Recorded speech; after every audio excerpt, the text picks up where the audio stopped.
gawain sa pagkatuto bilang dalawa. Basahin ang kwento at sagutan sa iyong kwaderno ang mga tanong sa ibaba.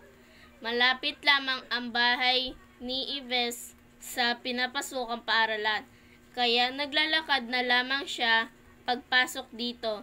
Habang patungo sa paaralan, ang kanyang paningin ay nakatuon sa harap at diretsong lumalakad.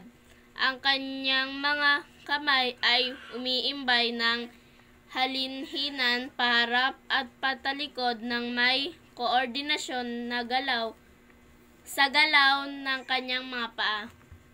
1. Sino ang papasok sa paaralan? 2. Anong galaw ng katawan ang ginagawa ni Ives? 3. Ilarawan mo kung paano niya ginawa ang kilos. Okay. Pakibasa po yung sagot. 1. Ives.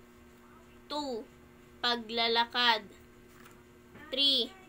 Ang kanyang paningin ay nakatuon sa harap at diretsyong lumalakad. Ang kanyang mga kamay ay umiimbay ng halinhinan, paharap at patalikod ng may koordinasyon sa galaw ng kanyang mga paa.